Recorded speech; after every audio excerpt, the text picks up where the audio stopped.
All right, so welcome to my second official video for the series called Defending the Church, and this is basically something that I feel like I need to do in the times that we live in.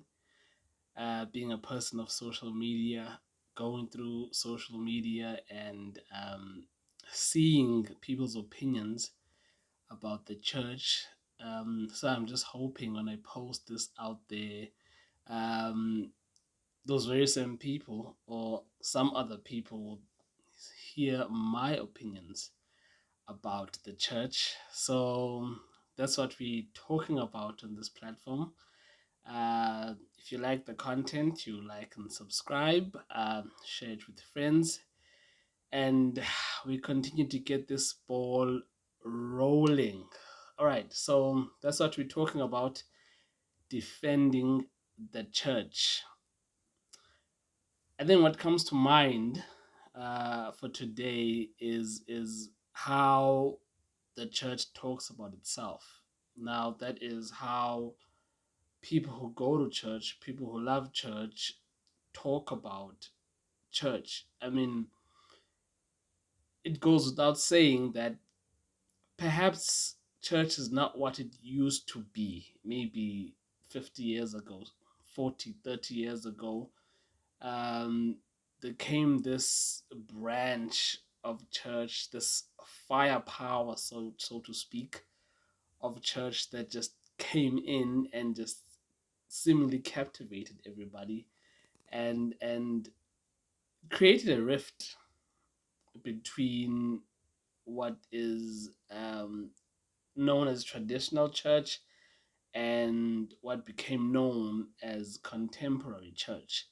But be that as it may, I think we ought, as Christians, to be able to be open about what the church is like or how the church is doing in general between ourselves and between those who don't ascribe, to our religion. Just being open about what church is and how church is doing. I think that will do a great good in breaking down, the barriers that have been created by either ignorance or bad experiences or hearsay, whatever it may be. But I think people need to understand what church is. So, in this segment of defending the church, I'm going to talk about how the church should talk about itself or present itself. I'm not an expert by any means. Neither am I a church leader, but I'm a church lover, and I'm extremely invested in church. My entire life is about church and has been about church for about 10 years now, and it just seems like it's all I live for at this point. So, how should the church talk about itself, to itself, and to other people? Just be honest. I think honesty and openness about who we are, what we are like. First and foremost, the church is not perfect. If anyone out there tells you that their church is perfect or their church members are perfect, that is not true. The church is not perfect. Um, I don't want to go as far as saying the church is filled with regular people, but we are regular to a certain degree. I mean, I don't think I have special superpowers outside of what God has endowed me with, a superpower of resilience. What we call as I think that's a superpower, of the church, because throughout all the ages that it has existed, the church has been very consistent um, in being resilient, in being patient. And the original definition of patience, talks about suffering with contentment, or suffering with a level of joy, or taking a suffering and with a good attitude, not being bitter about it, not being defeated, but suffering right, if you can call that. I think those are some of the superpowers of the church, not necessarily being thrown with a handkerchief and falling out on the floor and so on. So the church is not perfect. It is full of ordinary people. I cannot count the people. Well, I don't know them personally, but the stories you hear, the people you talk to, people who have come into the church and within 5 years have left the church. Many of them, I guess, don't even go that far. But then somehow, some way, I don't know if it's through projection or expectation, but people come into the church thinking that, you know what, all of my problems are over. Or, these are the best people. I have never seen people like this. People with such care, people with such love, you know, attention to detail, people who worry about your whereabouts or care about your whereabouts and all of that stuff. But most of everyone's expression is based on a Sunday experience. It's like dating, Most of a lot of people's experience is based on, or perception is based on, that simple Sunday experience. So you go to church Sunday after Sunday. It's like you almost, dating the church. You get there, everything's well, everyone's happy to see you, everyone is just happy, they're just praising the Lord, the hands are up, everyone is smiling, everyone just seems to have a good day every Sunday that you go there. It's like going on a date with someone that you just met. You don't like, it's just good vibes all around. But then you find the more you hang around these people, particularly outside of Sunday service, the more you get another glimpse of reality. You get to see how they are. You get, and now all of a sudden they're not as perfect as they were or as they appear to be. And now you start wondering. It's not their fault. It's not like they were pretending, because no one is gonna go to church and start sobbing and oh, people go to church, they put their best clothes on, they put their best attitude on. People go there to get fed, so no one is gonna just be unhappy in church. No one is going to be um, uncooperative or something to that effect. So I'm not saying that people go to church to be pretentious, but I'm saying as a newcomer, you see people and then it registers as perception, as this is how these people are. It's human nature. Anything that's new, you always feel good about, you're always interested in. But like any other relationship, the more you spend time with with the person, the more you spend time, within the church, you sort of get used to it, so to speak. Um, Things that seemed to amaze you, you know, they don't really amaze you anymore. Now, my pastor often says that it's because you are not really engaging um, in the church, or the church activities and stuff like that. You just there observing, and you get used to it. You get used to it. You sort of learn the language, so to speak. Yeah, you Christendom. I don't know what the language is called, but Christianese or something like that. But you learn the language. You know when to say glory to Jesus. You know when to say bless you, and you begin to experience the people, because now you've been with them, a while. You know how they think, you know how they talk outside of church, you know who they hang around with, you know how they get down, basically their attitudes, their intentions, and all of that sort of becomes a concoction of activity that's swirling around you. And then you start saying things like, I didn't know the church was like this. You know, I thought the church was better than this. I thought, I mean, these people are so hypocritical. These people are not real. There's people this, there's people that. And then you most likely get,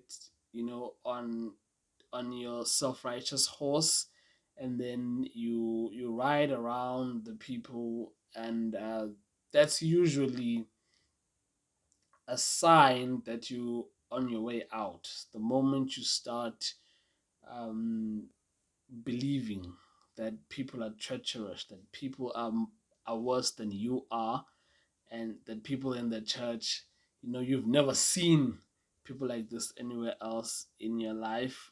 It's probably because you've never been around this many people before, and you walk out, and you continue living your life with this misconstrued um, idea of perception of the church. Now, 3 years has passed. You're bitter. You don't want anything, and then you start questioning. How did the church come to Africa? What did we do before the missionary came? How did we praise the Lord? Is Jesus in our language, and all and all those things. Throughout all of that, you fail to realize your own self. You are not perfect, just like everybody in the church is not perfect. And it takes this special kind of superpower, you know, that I say we in the church have, which is resilience, you know. Um, Throughout everything, throughout the experiences that we have with each other, we we we know for sure why we're here. We are fully convinced of the church, and it's just basically something that you have to overcome. I mean, everyone who stays, in a church for longer than maybe 2 years or so consistently, there is some level of being convinced about what is going on here. But then when the challenges come, where now you have to face the reality of the people that you're with, which is really the reality of who you are more than anything else. Because in whatever disagreement that you have with someone else, you must always take cognizance of you. What was your involvement in the situation? How could you perhaps have avoided the situation, and how can you handle the situation? Because at the end of the day, I don't think you'll ever go anywhere and find a situation, or a people that will never bring offense to your life. Uh, in in every sphere of life, regardless if it's the church or it's school or it's the workplace or it's the family, there'll always be a place where you experience offense. And I think church is the one place where you have the opportunity to deal with the offense in a way that will make you come out better, instead of bitter.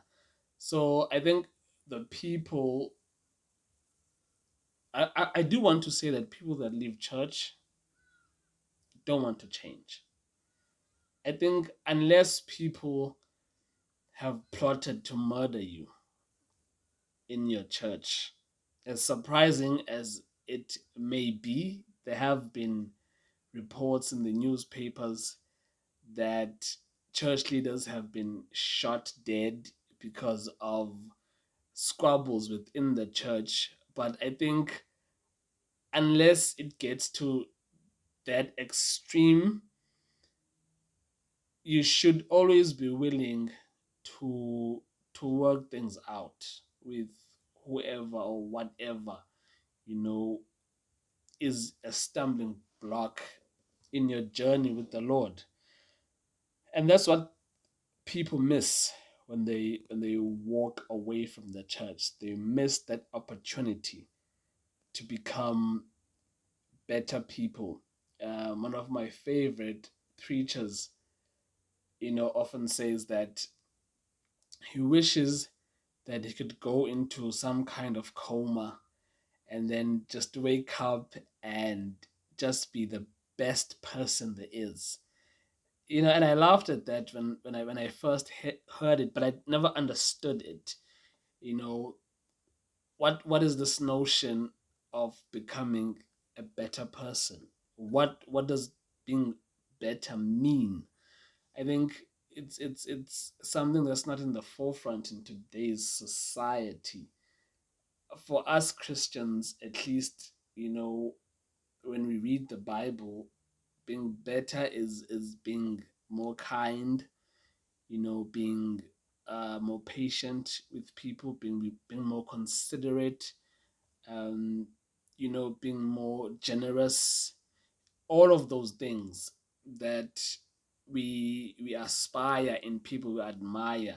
I think those qualities are best developed um, within a church environment, because here in this environment you have two extremes. You have one extreme that's teaching you to be good to other people, to be caring to other people, to be considerate of other people, to be loving towards other people. And then you have this other extreme where you have people within this environment who seem to be a total opposite, at least at times. Let me be fair, because everybody has a little bit of good and bad within them, within their journey. So as people grow, as people mature, they begin to cultivate, the better qualities with time. But at any given time, it always seems like there are two extremes, and you can get caught up in that and be caught up in the confusion. But there's no better place for you as a person to develop, within these two extremes. It's at times you almost feel like you have two people living within you. One is pulling to to the bad side, one is pulling to the good side. So when you join, obviously you have greater pull towards the side that is not pleasing to God. But as you stay and you develop resilience, the pull towards things that are pleasing to God becomes stronger and stronger and stronger. I wonder if at any point in any person's life, the bad pull goes away. I don't know. I wonder. Um, I'm still very young, so I haven't lived long enough to to have a proper view on that matter. But it you live within these disparities. There's it's like a quandary of confusion of opposite extremes, and you live through it, and you grow through it, and you become a better place. And really, there isn't a better place to develop as a person, than the church, because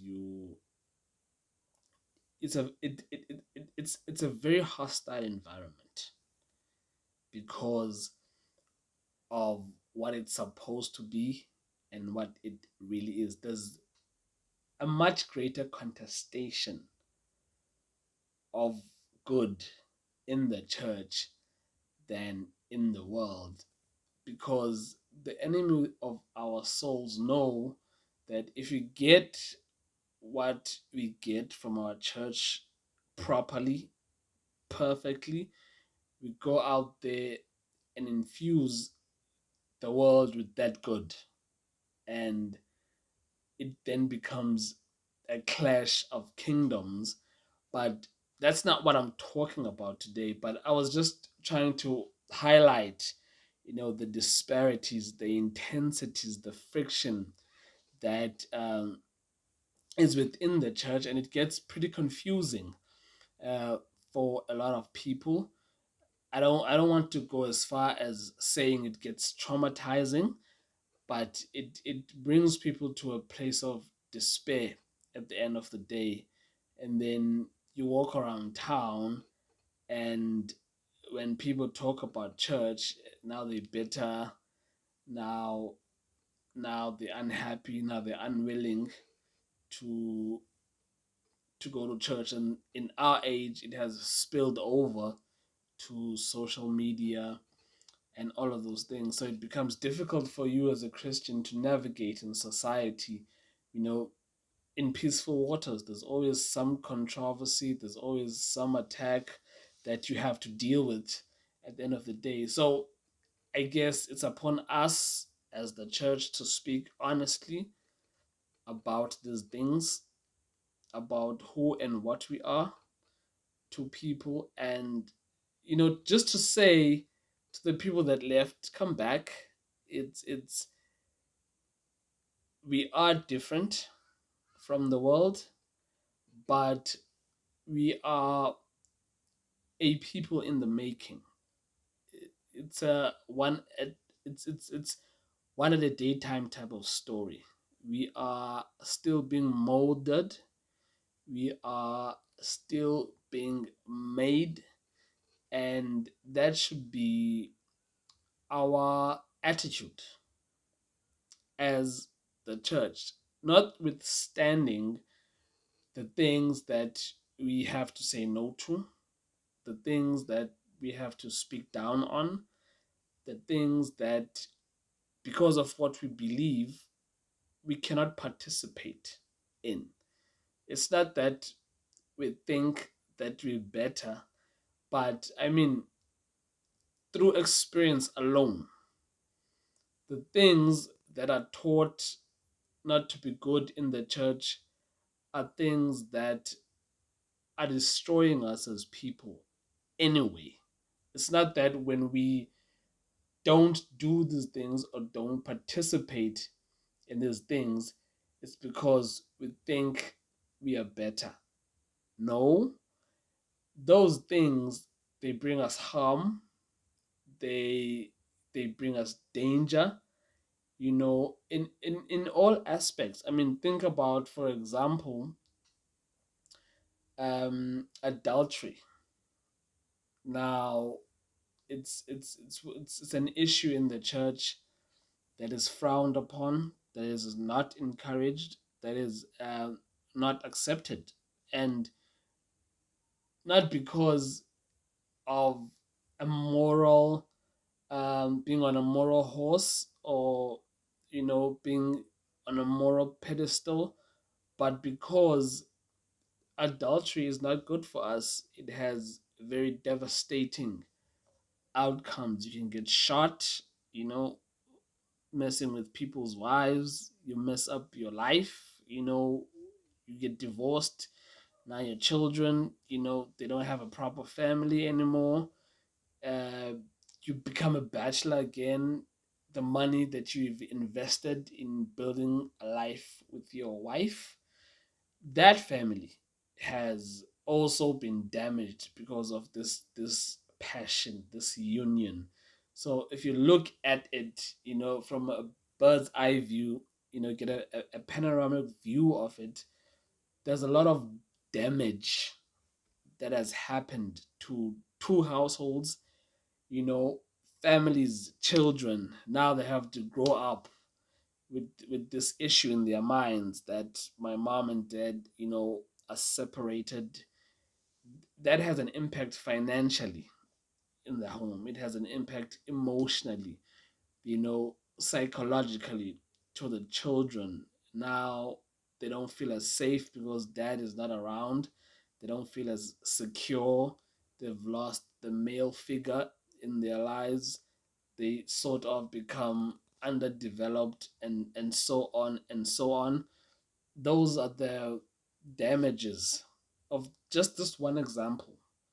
So I'm not saying we should um, appear apologetic as the church. I'm not saying when we take this view of being honest about who we are, I'm opening up a door to say everything that everyone does is okay. Because some people left the church because they could not accept uh, the teachings of what was acceptable or not acceptable, what was considered right and what is considered wrong, um, in the scriptures. Now, as I make a plea for people to come back to the church, as I make, a plea that says we are not perfect ourselves, it does not mean that it's opening a door to say because we are not perfect, we are allowed to do whatever we want. That's not true. We still, I mean, the church is the pillar and the foundation of truth. So whatever it teaches is true, and it's the authority of humanity. So it's something that we have to, as a people, obey. It's something that it's principles that we live by. So we have to live our lives, constantly getting better as people, but also getting better in being obedient to the things that we're expected to follow, because these things are for our safeguard. They are for our safe doing, because they protect us from destruction and disharmony and things of that nature. So what I see in my mind is everybody coming back together and hugging and saying, man, I missed you. You haven't been in church for a long time. And the other person says, man, I should have never left. Thank God I'm back. Um, well, it most likely won't happen that way, but I hope something to that effect. I hope someone out there changes their mind about having left the church. I hope someone out there, you know, reaches a better conclusion about what the church is, because we are ready to be open about who we are. We all of us are a work in progress. No one is better than other people. The One of the greatest things that you can ever get from church is the superpower of resilience, which is something that we definitely need in the times we live in, amidst pandemic. The stress levels are high, the fears are high. We need that superpower, and you get it at church, you know. So I hope I've been clear enough. I hope I haven't been too deep. I hope I have been precise to get through to anyone who you know stayed long enough to listen this video out. Um, I have to now, unfortunately, draw it to a close. Um, yeah, we will continue defending the church. We will, for as long as we live, I think we will never shy away from clearly stating that the church has a place in society. The church, in fact, is a cornerstone of society. No matter how things turn, no matter how things seem to change, the truth is the truth, and it will not go away, whether we want to believe it or we don't want to believe it. So, if you liked this content, like, subscribe, share with your friends. Thank you for joining, and see you next time.